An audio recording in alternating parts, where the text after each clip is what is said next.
What's going on, everybody? It's me, the I am me, and I am here with Mr. Tommy, the man that's, I guess, had this idea and was like, "Yeah, I want to do something very special." Tommy, can you please let the people know your fun idea that you decided to share with the world? Because it's very interesting. Yeah, so the documentary is "I Love You, You Hate Me." It's premiering at Peacock October 12th, and the idea kind of came about is I saw this old 1993 news broadcast about people bashing Barney the Dinosaur. You know, Barney the Dinosaur, the iconic PBS character, and this University of Nebraska college kids were just beating up Barney, ripping him apart, throwing darts at him. And at the end, the newscaster was like, "Oh, that's the future of our country right there." And it's like, that's 1993. We're 20. We're living in that future now. Like, what if we could tell a story about like where hate comes from, like love and hate, but told through the story of Barney the Dinosaur. So that was where the idea came from. It wasn't like let's make a documentary about Barney. It was like let's talk about love and hate and through this iconic character. At least for me, early days of YouTube, Barney was getting a lot of hate for no reason. A lot of these suspicious videos of anything. How do you use that, if you even use that, even YouTube part? Because that was, weirdly enough, a big part for me because I love Barney growing up, and then seeing all this YouTube stuff, I know what was real, what was not. This was early days of YouTube, so I didn't. Well, it even goes like earlier than that, right? Like Barney was on. It started as something that was like a kid's tape in 1988, and then it went on PBS in 1992. So you're dealing with like really early internet. Like I'm talking like way before like AOL. It was just like sort of Usenet. The internet was just really for like college kids or like libraries. It wasn't anything that like it was not on your phone. There wasn't like a common computer in your house. So, when the first time the word jihad was ever used, it was online. It was the Jihad Destroy Barney website.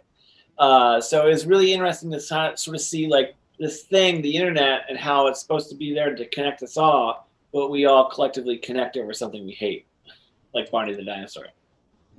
Which happens a lot more often than not. Barney was definitely one originator in that sort of way. Now, I personally always make fun because I always call this Burnt Barney, even though I don't mean actual Barney, but the Barney that was before the show where he started, he was a little darker purple than the bright purple that we know. What are your memories of Barney? Just, for you to even do this talk, what are your memories of it? Yeah, I was too old for Barney. I was 10 years old when it came out on PBS, right? 88 when the tapes, I would have been 6. So, like, my thing with Barney was I remember, me and my friends would make videos, like, wanting to be, like, funny or, try to make, like, Mad TV sketches. So my aunt made me a Barney suit where my friend Timmy would dress like Mr. Rogers and would beat me up in the Barney suit. So it was a lot of, like, just, like, jokingly Barney bashing and all sorts of stuff. And we used actually a couple of those clips in the Docuseries.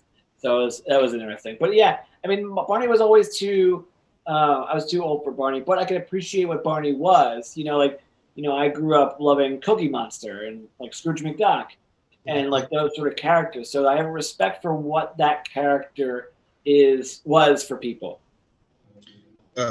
Yes, also, I've seen this clip many a times, and before this doc even came out, I personally, I thought this video was kind of funny.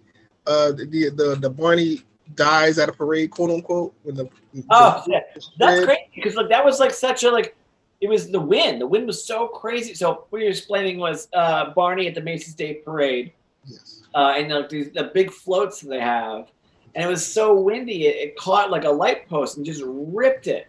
And so the Barney's just like broken up and like just going everywhere, and poor people are holding on to it like this, So that's a very funny clip that we were able to include.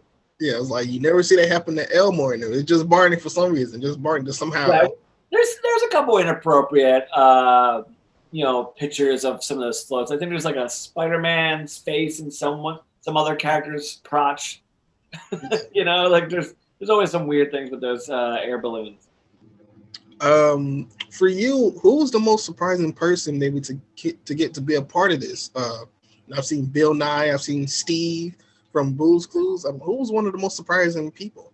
I mean, Steve from Blue's Clues and Bill Nye were amazing gets, and we fought so hard to make sure it happened, and I'm so happy to include them. But honestly, like the day we heard back from the guy who created the I Hate Barney Secret Society, we're like, yes, because like Steve, I could talk to his, his manager or his agent. Bill Nye, actually Blair helped us get it. So it was like it's kind of like people had the people, but like the guy who created the I Hate Barney Secret Society, he doesn't have management. He doesn't have an agent. He's somewhere in Florida living his life. So we were, a lot of like detective work and trying to find that sort of stuff. So we were very happy to hear back from him.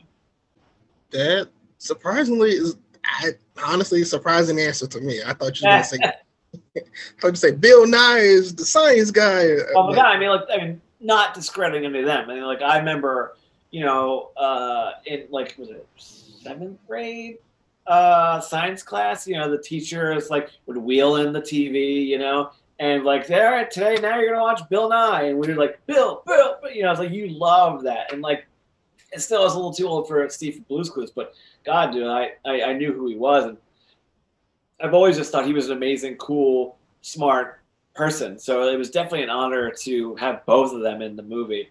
But yeah, like it's always the silly things, like the I Hate Barney Secret Society guy, Or like, we interviewed the San Diego Chicken in the San Diego Chicken outfit. Like that was a weird thing to see a professional audio guy mic up a man in a chicken suit. So.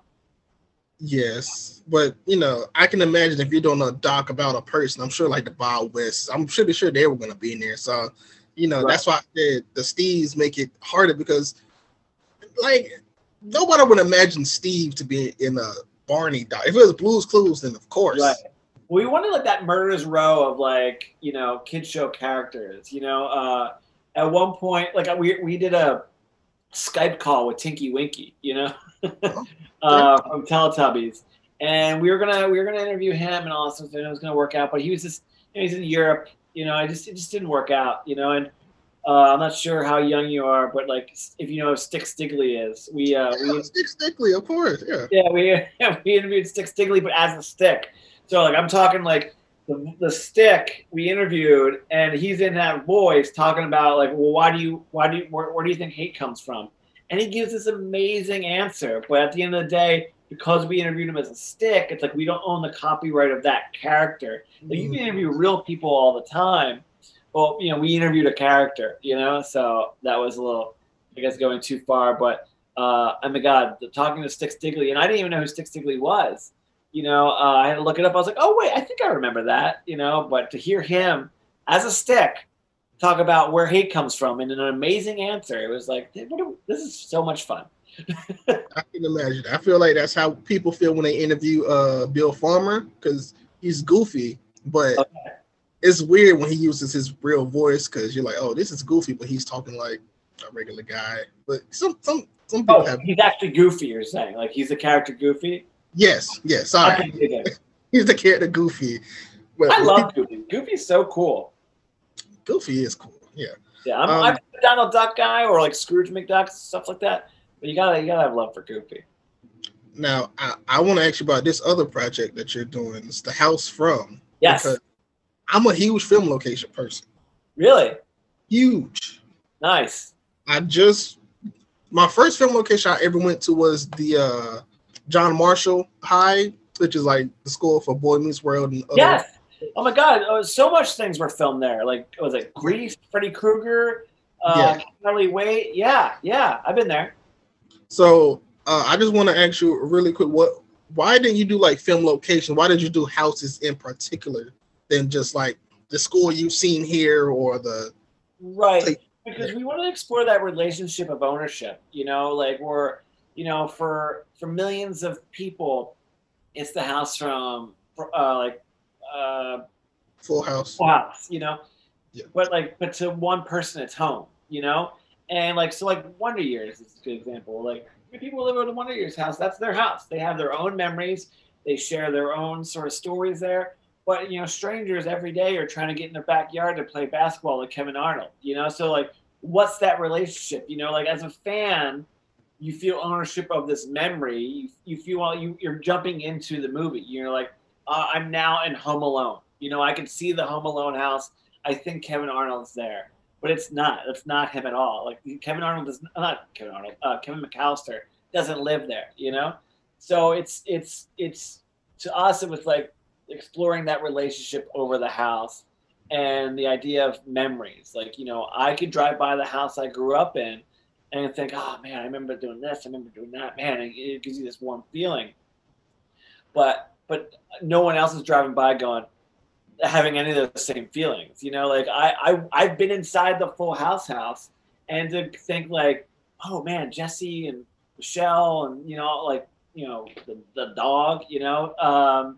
So it's really interesting to play around with those sort of things and the way some of the fans overdo it.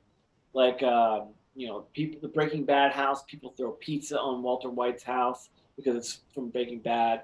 Friday, someone stuck their head in the window and said, break yourself, like Chris Tucker did, you know? So it's like, why does that sort of happen? And it also, so there's that question of that, but also it is fun to see what some of the inside of these spots really look like. You know, like, for example, Full House on Friday, none of that was really filmed in the inside, you know, for the most part. So to see what some of them really, really look like, it's cool, you know, so.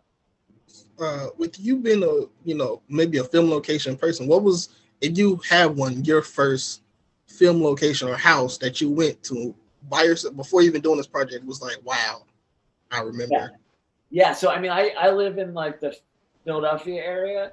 So, I mean, the Rocky Steps, you know, Okay. and, but dude, like, so like, it's so funny. Like I remember watching Back to the Future and there's this high school by me that looked like the clock tower, you know, and there was a J.C. Penney's parking lot, you know. I was like, did they film it here? Like, I was like, I just, you know, I was like so young thinking, I was like, I think that's the clock tower, you know. So there was always that sort of stuff. But yeah, the Rocky Steps or going to like see Kevin Smith movies. Like I would go to the Quick Stop and all that sort of stuff. But I don't live in LA anymore, but I lived there for a couple of years. But I remember going like, wait, I could just walk to the Wonder Years house, you know? Like it was crazy, you know? Yeah. And Freddy Krueger's house is amazing. I don't want to get started on the clock tower because I was set to go there right before it caught fire when it actually looked at the clock tower. But now it looks completely different. I'm like, what's the point of it? It's legendary, but like it looks way different. Yeah. Also, one of the final questions: did you have any other house that you were thinking about? Because obviously, like you said, Back to the Future house. I would say that's iconic. You know, Ferris Bueller house and Fresh Prince house, stuff like.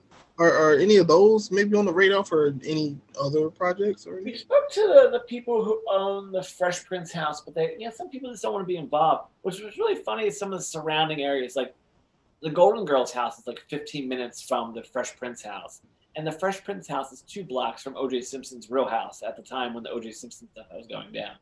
So like that sort of stuff's crazy. But yeah, I mean, there's a couple locations I'd still love to do, and we're filming up, wrapping up. I mean, the Kickstarter is thehousefrom.com, and the idea for that is to sort of just a little bit of wrapping up on the production, but also just releasing it ourselves. Like we know that's a movie that it doesn't have sort of like the like, you know, overly dramatic sort of thing. It's just like it's really interesting to see what it's like to have that perspective of living in such a famous house.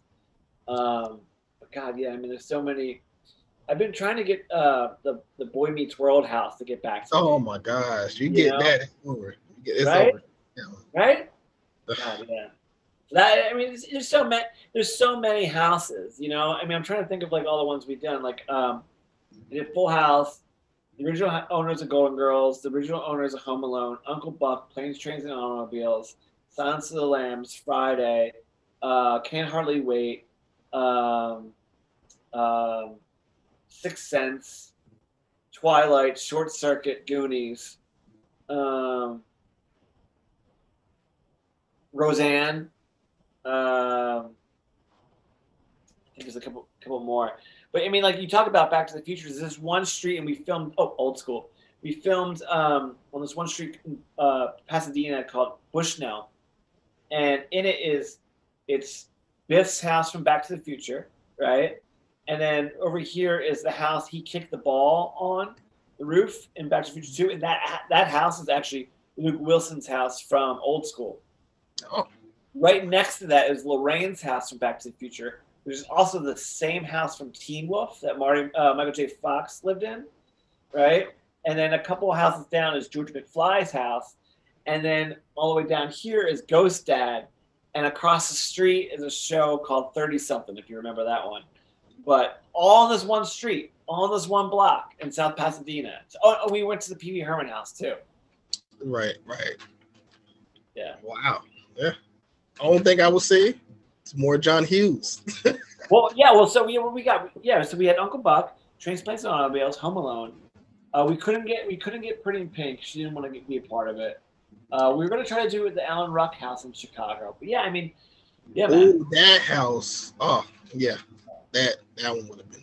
I mean, you got like, what are you going to do a movie on? It's like an hour and 20 minutes, hour and a half. You can't hit them all, you know. And at the end, at a certain point, they're all the same sort of story. So you have to like try to figure out what's different about things, you know. And what's great, some of these houses like are Airbnbs now. You know, you could stay in the Twilight house. You could stay in the Short Circuit house. You could stay in the Silence of the Lambs house. They just built the basement to look like Mr. Bill or not Mr. Bill. You know what I mean? Buffalo Bill. Honestly, that makes sense. You know, you're like, oh, you guys like this house? Come live in it. And absolutely. They make so much money. Yeah. Yes. Well, look, I'm going to say it was nice talking to you. Do you have any ads or anything? Question mark there? You seem like you're like, it was nice? No, sorry. I was looking at my notes and doing this. So I'm like making sure I hit all my points. You know, I don't want to miss anything. You know, I got to get you and also the projects over. Do you have any, you know, tell people where to find you at so that they can find you and your beautiful VHS back wall? Yeah, man, I love my collection here. There's even more on this side. Yeah, so doublewindsorfilms.com is our website, but it's really just like a holding ground. Like, my name's Tommy Avallone, Avallone, and the number 3 at Instagram and Twitter and all that sort of jazz. I have a blue check. Yes, that is very important. Yes, very important. Nice. And so, yeah, you know, guys, look, I would really suggest you guys watch this documentary because it's going to be a lot of interesting things, you know. A lot of people, when it first came out, thought Barney, the actual character, was the one doing bad, but no, it's just about people hating Barney, not him doing anything wrong. Yeah, I mean, people say it's the dark side of Barney, but it's really the dark side of us in society. You know, Barney didn't do anything wrong. All the comments first was like, "Oh no, don't ruin my childhood! Don't tell me Barney was doing something." Like, no, calm down, people. Now, my favorite thing to do is I'll get on those comments and be like, "I think you're fine. Your childhood's fine." You're good. You're good. Well, look, I'm going to be okay. I'm gonna keep it short and sweet because Tommy, this man is busy. This man on the move. This man has stuff to do. So I'm gonna say, from Tommy and from me, prime time is all the time, and we are out.